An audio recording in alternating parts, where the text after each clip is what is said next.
putting together a motorized bicycle, this is the section where I show you how to put this sprocket on your back tire. I kind of went through the box and made sure everything's there, so we shouldn't hit no snags. You have to cut one of your rubber gaskets to go on the inside, and you have to put one on the back side of this. When you put it on there, you want to make sure that it fits over and you center it.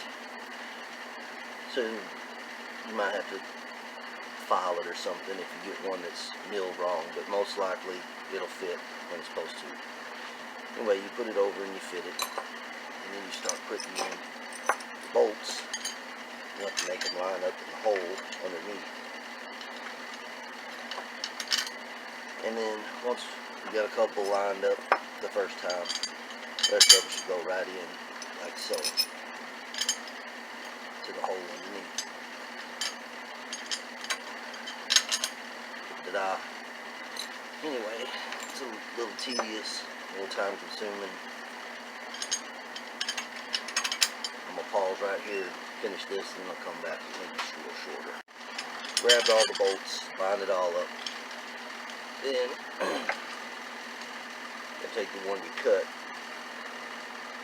You got to get it inside. And you cut it so it'll slip over the axle. Once you slide it over the axle, do the same thing as before. Line up a hole.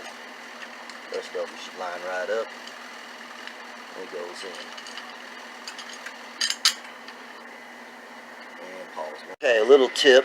To hold the sprocket in place while I did all this, I just used a shoestring, little loop ties, and tightened it down under this nut right here to hold the sprocket in place.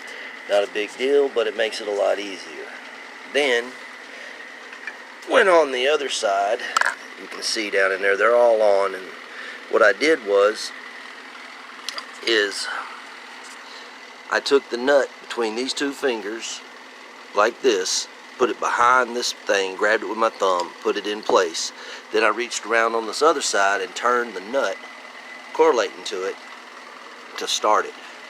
That way the reason for the pause this in the video, to save time, and so you didn't see me dropping these little nuts, 30 times a piece, while I was wrestling with it. It's not hard, it's just you got to figure out how to manipulate these spokes and get your hands in there to do things. Now, to tighten this up, you're going to have to put the wrench on the inside like so, because the socket won't fit down in there, and use the socket on the back side. And then you're going to tighten in a cross pattern until you tighten them all down.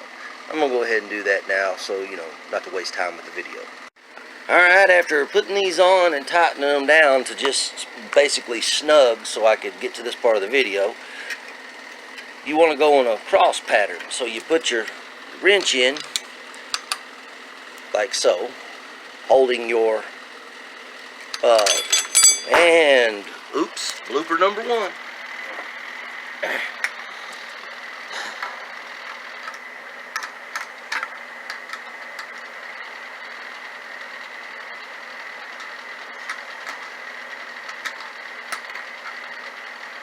Alright, put your wrench in like so to hold it.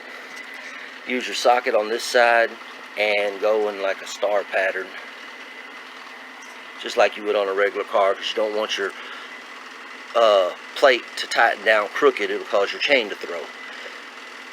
Also, it'll wear on the socket, and it'll wear the sprocket, and it'll wear on the chain when you're doing it. So what you want to do is you want to make it level, even here, in case the hole's bigger than your inside, but this one fits perfect, and you want to tighten in a different pattern to make it even all the way down to keep it straight. And when you're tightening them up and you're done, it should look like that. Now, right off the bat, you're going to spot that there's a bolt missing. That is because I pulled a bonehead move, and I snapped it. Tighten it just a little too tight. And that's what happens. I snapped the head off. I didn't put Hulk Strake on them, but as you can see, I did use a little bit too much. Alright, that part's done.